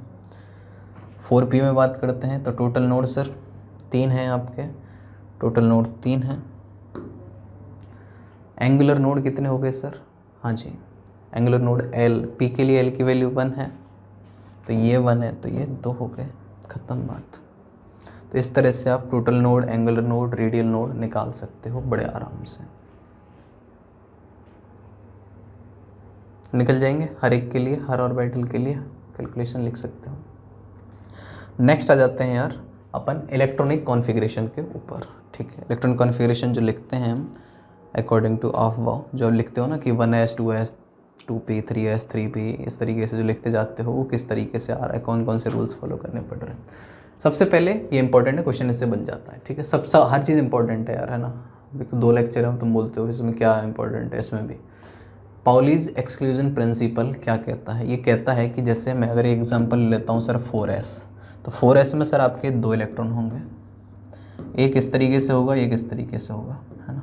एक एग्जांपल लिया तो ये कहता है कि यार कोई भी 2 इलेक्ट्रॉन की सेम 4 क्वांटम नंबर नहीं हो सकती, चारों क्वांटम नंबर किसी भी 2 इलेक्ट्रॉन के लिए सेम नहीं हो सकती। तो मैंने सबसे ज़्यादा कोशिश करी कि 4s के 2 लेके देखे, मैंने किसी के भी ले लो, रैंडम आपकी चॉइस है। मैंने क्या देखा, इनके लिए n 4 है दोनों के लिए, ठीक है, इसके लिए भी 4, इसके लिए भी 4। l की वैल्यू s है तो 0 है दोनों के लिए, m की वैल्यू भी 0 है दोनों के लिए, लेकिन s की जो वैल्यू है एक के लिए +½ होगी, एक के लिए -½ होगी। तो 3 सेम थी, ठीक है, लेकिन एक एक तो ये तो अलग हुई कि नहीं हुई। तो इसी चीज़ को बोलते हैं हम पाउलीज एक्सक्लूजन प्रिंसिपल, अपने आप में बात समझ में आ गई, है ना। दूसरी बात कर लेते हैं sir, Hund's rule of maximum multiplicity, ये क्या कहता है, ये आसान सी भाषा में मैं समझा रहा हूँ आपको, है ना। ये बात कहता है सर आपके सामने कि यार आपकी पेयरिंग जब तक नहीं होगी, ठीक है, मैं समझा देता हूँ पहले से। ये कहता है कि आपने इलेक्ट्रॉन भरना स्टार्ट किया, सपोज ये आपने 2p ले लिया, 2p में ये बात बोलता है कि पहले सेम स्पिन ऐसे भी हो सकती है या ऐसे हो सकती है ना, ऐसे भी हो सकती है। मतलब सपोज 2p4 आपको भरना है, तो ये कहता है कि 2p4 जब आप भरोगे तो पहले 3 जिनमें सेम एनर्जी है, ऐसे ऑर्बिटल को बोलते हैं हम डीजेनरेट ऑर्बिटल। मतलब जैसे px py pz ये तीनों डीजेनरेट हैं आपस में। इसी तरीके से dxy dyz dzx dx2y2 और dz2 ये सब भी डीजेनरेट ऑर्बिटल हैं आपस में, ठीक है। ये कहता है कि जब तक डीजेनरेट ऑर्बिटल आपके सब में एक एक इलेक्ट्रॉन नहीं चला जाएगा, दूसरा जो इलेक्ट्रॉन है, 3 भर गए ना, चौथा जो इलेक्ट्रॉन है, मतलब जनरल बता रहा हूँ, ये तो एक एग्जांपल की फॉर्म में हो गया। तो जो अगला इलेक्ट्रॉन आएगा पेयरिंग वाला, है ना, वो तभी आएगा जब पहले सब में इक्वल डिस्ट्रीब्यूशन हो जाएगा, डिजेनरेट वाले पहले एक एक करके बढ़ जाएंगे। अब आप कहीं भी टिका लो इस अगले इलेक्ट्रॉन को तो ठीक है ना। ऑफ कोर्स अपोजिट स्पिन का ही आएगा पर कहीं भी लगा लो, है ना। तो ये बात बोलता है ना? ये बात नहीं कहता कि आप ऐसा नहीं कर सकते, ये बात समझाता है कि आप ऐसा नहीं कर सकते कि आप सोच लो कि यार सर 1 2 हमने ऐसे भर दिए और तीसरा जब आया हम उसे यहाँ भर दें और चौथे को यहाँ भर दें, या फिर तीन ही भरने होते तो यहीं भर दें, इस तरीके से भर दें। नहीं, ऐसे नहीं भर सकते। ये बात कौन समझाता है हमें? होर्न्स रूल ऑफ मैक्सिमम मल्टीप्लिसिटी वाला जो ये जो रूल है ये उस बात को हमें समझाता है दरअसल, ठीक है। यही बात ये कहता है ना। Orbitals of a particular subshell have same energy, और इनको ही हम डीजेनरेट ऑर्बिटल कहते हैं, ठीक है। In degenerate orbitals pairing of electron will start only after when every orbital is having 1 electron, कम से कम एक इलेक्ट्रॉन सब में है, उसके बाद पेयरिंग स्टार्ट होगी, ठीक है। And spin of electron are same in all the degenerate orbitals, ठीक है। स्पिन सेम रहनी चाहिए। जैसे एक एग्जांपल आपके सामने है, पूछा हुआ है आपसे कि which of the followings are not correct according to होर्न्स रूल ऑफ मैक्सिमम मल्टीप्लिसिटी, इसके अकॉर्डिंग कौन से गलत हैं ये आपको बताना है, करेक्ट नहीं है।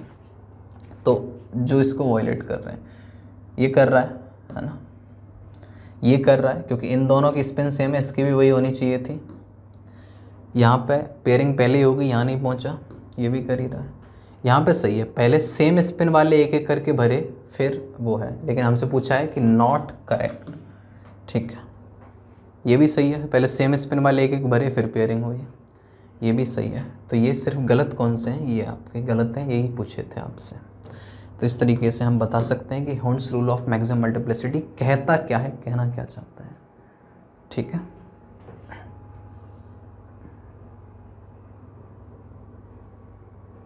ऑफ बाउस प्रिंसिपल क्या है सर? ऑफ बाउस प्रिंसिपल क्या कहता है अपने आप में? ये कहता है कि यार जब इलेक्ट्रॉन जो फिल होंगे, है ना, सबसेल को जब हम सबसेल में जब एनर्जी के ऑर्डर में सबसेल को जब हम अरेंज करेंगे, ठीक है, तो वो एक रूल फॉलो करेगा, वो होगा आपका n+l रूल, है ना, ठीक है। और उसी ऑर्डर में चीज़ें भरी जाएंगी। जैसे पहले 1s आएगा, फिर 2s आएगा, फिर 2p आएगा, फिर 3s आएगा, फिर 3p आएगा। अब मैं कंफ्यूज हो गया कि यहाँ पे सर क्या आएगा, 3d आएगा कि 4s आएगा, मैं इनमें कंफ्यूज हो गया। ध्यान से देखना, ये मैंने किस ऑर्डर में अरेंज कर दिए? मैंने n+l के अकॉर्डिंग अरेंज कर दिए हैं, ठीक है, छोटे से बड़े की ओर, छोटे से बड़े। ये इंक्रीजिंग ऑर्डर ऑफ एनर्जी है, ठीक है, इसी ऑर्डर में अरेंज कर रहे हैं, कम से ज़्यादा की ओर। n+l सबसे कम यहाँ पर 1 है, n+l 2 है, n+l 3 है, और यहाँ भी 3 है। अब समझते हैं कि सर जैसे 2p और 3s, इनके लिए n+l की वैल्यू कितनी है सर? n2l1 3 है, यहाँ भी 3 है। तो जब n+l की वैल्यू सेम हो तो n की वैल्यू जिसके लिए कम है वो पहले लिखा जाएगा, ठीक है। जब n+l सेम है तो जिसके लिए n की वैल्यू कम है ना, उसकी एनर्जी कम है, वो पहले लिखा जाएगा, वो पहले लिखा जाएगा, बाद में दूसरे आते जाएंगे, ठीक है ना। तो इसलिए हमने 2p लिखा, फिर 3s लिखा, ऐसे ही। और 3d और 4s में क्या बात कर रहे हैं अपन? 3d और 4s में, है ना। तो n+l क्या है सर? ये 5 है, ये 4 है, तो ठीक है, तो पहले 4s लिख रहे हैं, फिर 3d लिख रहे हैं, समझ गए? इस तरीके से। और जब n+l सेम है ना, तो फिर जिसके लिए n की वैल्यू कम, उसके लिए एनर्जी कम होगी, फिर उस ऑर्डर में अरेंज कर रहे हैं। ये बात मैंने आपको बताने की कोशिश की, ठीक है।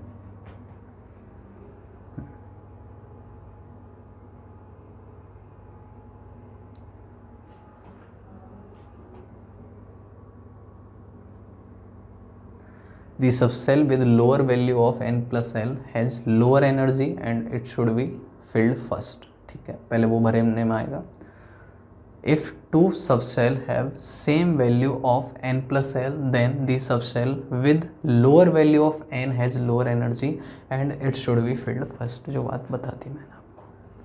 अच्छा, जो हाफ फिल्ड और फुली फिल्ड वाले होते हैं वो स्टेबल ज़्यादा होते हैं।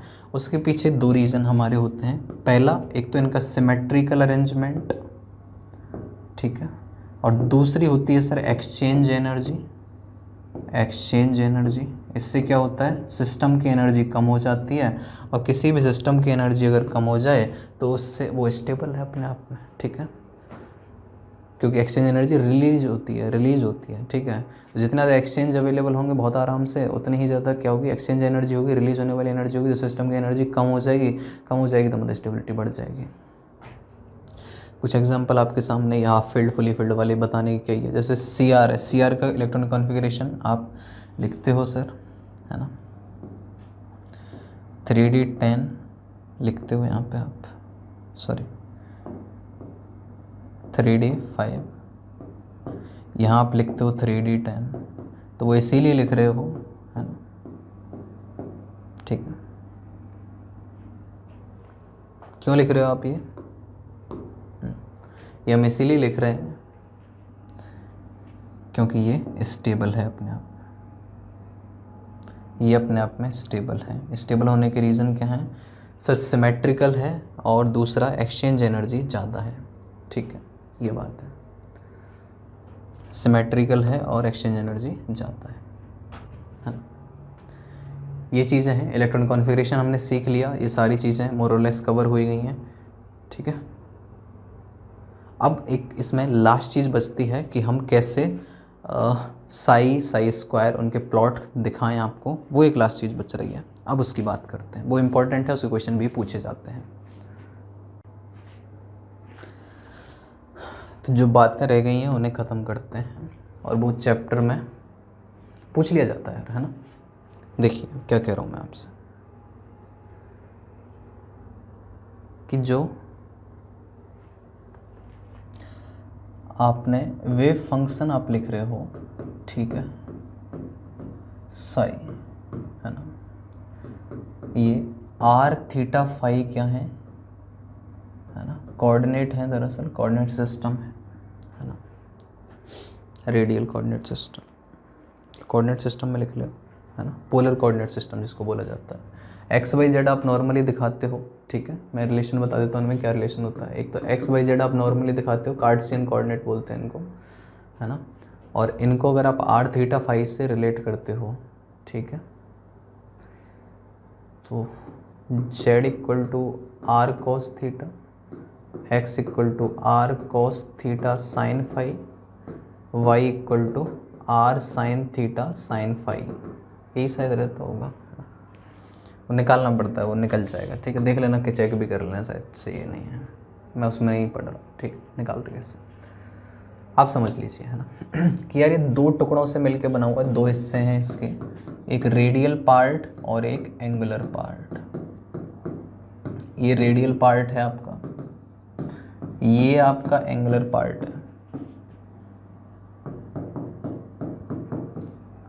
है ना, ठीक है। अब हम क्या कह रहे हैं, अब इस पार्ट को ही सीख रहे हैं, है ना, रेडियल पार्ट के बारे में ही बताऊंगा मैं, रेडियल पार्ट के डिस्ट्रीब्यूशन को, इन्हीं चीज़ों को देखेंगे, ठीक है। रेडियल पार्ट की अगर मैं जनरल एक्सप्रेशन की बात करना चाहता हूँ आपसे कि रेडियल पार्ट का जनरल एक्सप्रेशन किस तरीके से होता है ना, रेडियल वेव फंक्शन का बेसिकली, ठीक है, जनरल एक्सप्रेशन मतलब साई आर का जनरल, ठीक है, ये रहता है सर के कोई कांस्टेंट है हमें नहीं पता, into r to the power l वही आपकी एजिमुथल क्वांटम नंबर है ना, r रेडियस है, ठीक, मल्टीप्लाई में पॉलिनोमियल इन r है ना, with degree of n minus l minus 1, इसकी डिग्री ये होगी, ठीक है, और मल्टीप्लाई में e to the power minus k dash r, कुछ भी, ये दूसरा कांस्टेंट है और ये r रेडियस है ना, ठीक है। ये एक जनरल एक्सप्रेशन है सर, क्या चीज़ है ये हम समझ रहे हैं अभी इससे, है ना। जैसे ये रेडियल पार्ट का है, ठीक है, जैसे 1s के लिए अगर ये एक्सप्रेशन रहेगा तो किस तरीके से रहेगा, 1s के लिए, ठीक है। l की वैल्यू कितनी रहती है सर, 0 रहती है, ठीक है, रख दी मैंने। तो साई आर का एक्सप्रेशन किस तरीके से मिलेगा, कि r की पावर 0 मतलब 1 हो गया, ठीक है। Polynomial in r with degree of n minus L plus one, sorry n minus L minus one, है ना।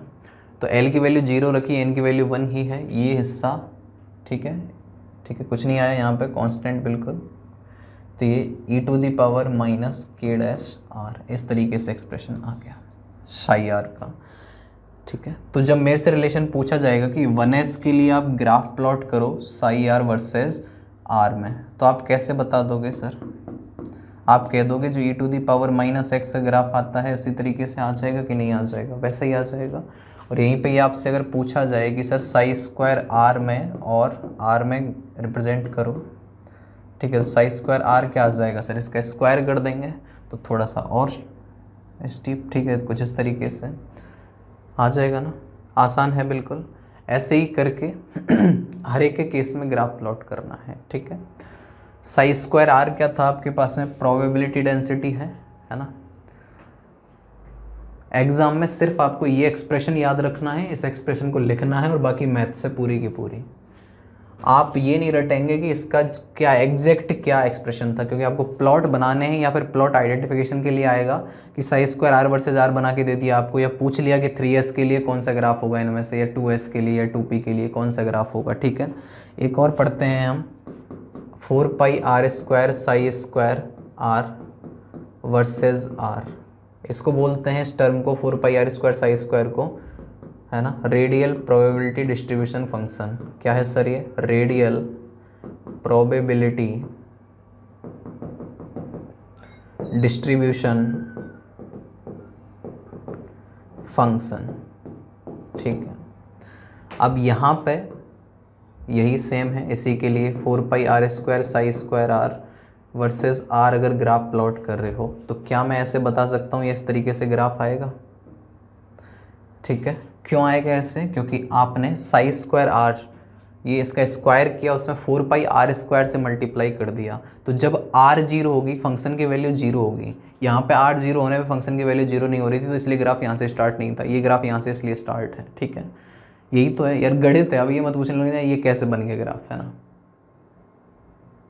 आर की वैल्यू जैसे जैसे बढ़ती जाएगी ये बढ़ता जाएगा, फिर उसके बाद में ये e to the power minus x वाला ये डोमिनेट करने लग जाएगा थोड़ा सा, तो ऐसा नहीं चला जाएगा ग्राफ का। फिर रटने से ज़्यादा समझने में भरोसा रखें इस चीज़ में, है ना,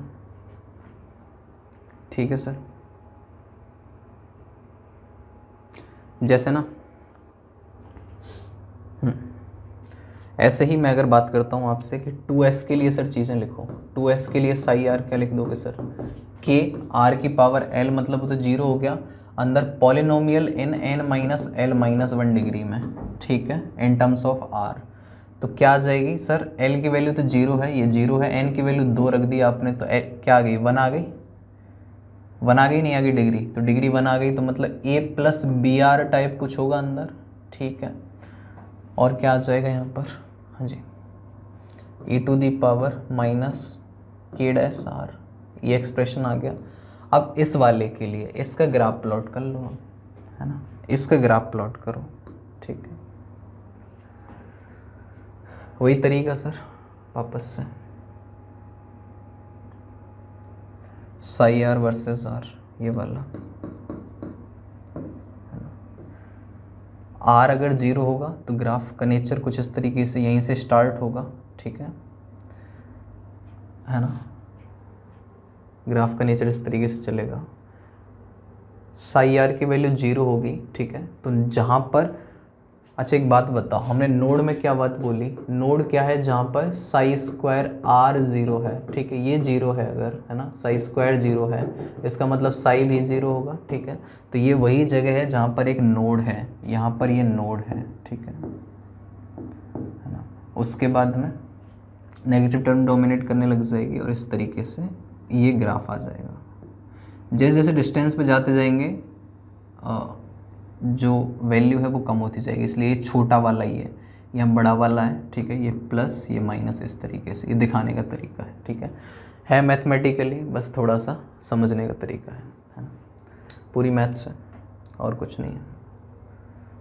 इसी तरीके से जब मैं psi square are versus R plot करता हूँ तो वो तो यार चूँकि स्क्वायर वाली टर्म है वहाँ तो नीचे कुछ नहीं जाएगा, नेगेटिव में कुछ नहीं जाएगा बिल्कुल भी, psi square are versus R में। तो ये जैसे स्टार्ट हुआ था यहाँ आया था, ये नोड पे आया था, फिर उसके बाद में इस तरीके से, ठीक है, ये टच नहीं कर रहा है, इस तरीके से, है ना, ये ठीक है। यहाँ तो कोई मतलब ही नहीं है, वेव फंक्शन का साइन तो वेव फंक्शन वाले में दिखा रहे थे हम, ठीक है, इसी में दिखा रहे थे, है ना। ये उतना बड़ा नहीं हो, जैसे जैसे दूर जाता जाएगा कम होता जाएगा, कम होता जाएगा, कम होता जाएगा। क्यों? क्योंकि न्यूक्लियस पे ही इलेक्ट्रॉन डिस्ट्रीब्यूशन सबसे ज़्यादा बढ़िया तरीके से अच्छा है, दूर जाते जाते कम होता जा रहा है, कम होता जा रहा है, कम होता जा रहा है, ठीक है, ये समझ गए।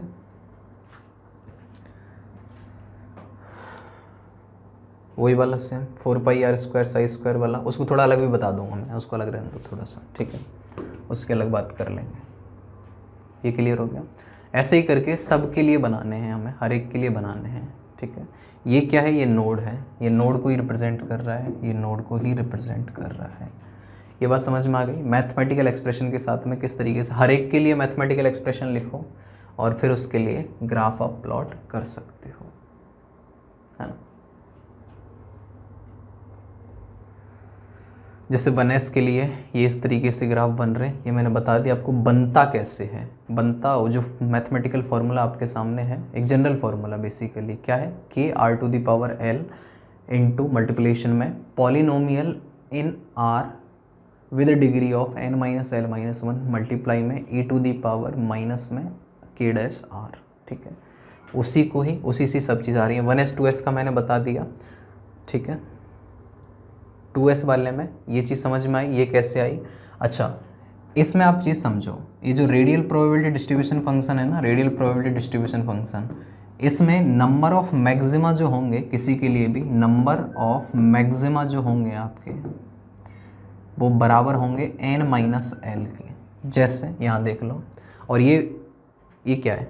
ये तो नोड ही है, ये तो नोड ही है बेसिकली, ठीक है ना। जितनी बार इसको आके वापस टच कर रहा है, ये नोड है बेसिकली, ये नोड है ना। जैसे यहाँ पे एक नोड है दरअसल, ये तो नोड को बता रही है चीज़। तो नोड कैलकुलेट करना सीख ही लिया, n-l-1 से रेडियल नोड कैलकुलेट करना सीख लिया आपने, ठीक है। रेडियल पार्टी की तो बात चल रही है पूरी की पूरी। तो n-l-1 से जैसे 2s के लिए आपने n-l-1 लगाया तो एक नोड आ गया, मतलब एक बार ही इसको टच करेगा, ठीक है। अच्छा, नंबर ऑफ मैक्सिमा कितने आएंगे? 2 आएंगे मैक्सिमा, एक ये है, एक ये है। दूसरा ये बढ़ता जाएगा हमेशा, क्योंकि r बढ़ रहा है, तो r अगर बढ़ रहा है तो ये बढ़ता जाएगा और ये कम होता जाएगा। ये बात समझ गए? ये r² जो मल्टीप्लिकेशन में है ना, इस टर्म की वजह से हर बार ये बढ़ता जाएगा, ये सेंस है इसका, है ना। ऐसे 3s के लिए मैं अगर बात करता हूँ, ये कैसे आया, ये पूरा कैसे आया? ये 3s के लिए जनरल एक्सप्रेशन आपने वहाँ से लिख ही लिया, उसमें कोई दिक्कत ही नहीं है, ठीक है। k है ना, और a r² br plus c e⁻ minus, है ना, k'(r), ये जनरल एक्सप्रेशन आपने लिख लिया था, ठीक है। इसी से ही ये ग्राफ बना साई r का वर्सेस r। लेकिन हम कैसे बनाएंगे एग्जाम में अगर सीधा आ जाए तो? हमारे ट्रिक क्या है? हमारी है सबसे पहले नंबर ऑफ नोड। आपने रेडियल नोड निकाले n-l-1, कितने आ गए सर? 3 में से 1 2 आ गए, मतलब इसको 2 बार काट के जाएगा, 2 बार काट के जाएगा। तो यहाँ से स्टार्ट होना ही है, ठीक है, क्योंकि ये वाली टर्म है ना, e⁻ वाली, तो इससे आने लगा, फिर नेगेटिव वाले हिस्से में गया, ठीक है, फिर पॉजिटिव वाले में। ये वेव फंक्शन का साइन है ना। तो ये कम होता जाएगा, ये ज़्यादा बड़ा है, ये थोड़ा कम है, इस तरीके से और कम, मतलब इलेक्ट्रॉन डिस्ट्रीब्यूशन कम होता जा रहा है, ठीक है। साई स्क्वायर का चेंज क्या हुआ? नीचे वाला पार्ट कुछ नहीं आएगा, नीचे नेगेटिव में तो कुछ आएगा ही नहीं, स्क्वायर करेंगे तो वो ऊपर ही रहेगा, ठीक है ना। तो ये क्या है? नोड है। 2 जो नोड मैंने बोले ना, ये वही 2 नोड हैं, तो 2 बार ही इसे काटेगा। तो ऐसे करके ग्राफ जब एग्जाम में बना हुआ आएगा, ठीक है, ऑब्जेक्टिव पेपर है, तो देख के ही हम पहचानेंगे। उस पहचानने के तरीके को बता रहा हूँ कि साई r और साई स्क्वायर r तो दूर जाने के साथ में कम होता ही जाएगा। ये जो डिप है ये छोटी होती जाएगी, ठीक है। लेकिन इसकी बढ़ती जाएगी 4πr² साई स्क्वायर का, क्योंकि इसकी वजह से r² की जो वैल्यू r² मल्टीप्लिकेशन में ना, इस वजह से बढ़ता जाएगा, ठीक है। तो पहले तो नोड कितने थे? 2 थे, तो 2 बार ही कट कर रहा होगा इसे। यहाँ पे ये नोड से पहचान लिया, और दूसरा किससे पहचान लिया? पहली बात तो नोड से, और दूसरा एक तो नोड देखोगे इस वाले ग्राफ में, है ना, और दूसरी चीज़ क्या देखोगे तुम, नंबर ऑफ मैक्सिमा। वो किसके बराबर होंगे, n-l के बराबर होंगे। तो यहाँ पे कितने आ गए सर, 2, सॉरी किसके लिए, 3s के लिए, 3 है ना, 3 है नंबर ऑफ मैक्सिमा, तो बस 3s के लिए, है ना, क्योंकि नोड देख लिया हमने पहले, तो नोड है 2, ठीक है, नोड है 2, है ना, और क्या है, नंबर ऑफ मैक्सिमा, इन दोनों से मिला के हमने कंक्लूड कर लिया कि ये 3s है, ख़त्म बात, समझ गए। ऐसे किसी के भी लिए बना सकते हो, किसी के लिए भी बना सकते हो, कोई दिक्कत नहीं है। आता यहाँ से, ये जो जनरल एक्सप्रेशन मैंने लिखा है रेडियल वाला पार्ट का, ये इससे आ रहा है ना। जैसे 2p 3d 4f, इन तीनों के लिए साई आर और साई स्क्वायर आर का नेचर ऐसा, ग्राफ ऐसा ही बनेगा। क्यों बनेगा, अच्छा 2p के लिए मतलब यहाँ पे l क्या है, l यहाँ पर सर 1 है ना, ये छोड़ा क्यों, मतलब एक नोड देख लो, नोड बराबर आ रहे होंगे इसमें, रेडियल नोड जो है इन सब में बराबर आ रहे होंगे, रेडियल नोड बराबर आ रहे होंगे। रेडियल नोड क्या होता है सर, n-l-1, तो यहाँ पर कितना है, कोई नोड नहीं है, रेडियल नोड कोई नहीं है, 0 रेडियल नोड, यहाँ भी 0 रेडियल नोड, यहाँ भी 0 रेडियल नोड, इसलिए तीनों के लिए ये जो ग्राफ है एक जैसा बना इस तरीके का, बस, है ना,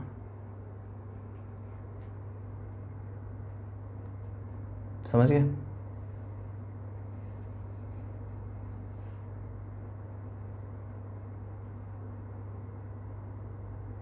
जनरल तीनों के लिए एक साथ निपटा दिया।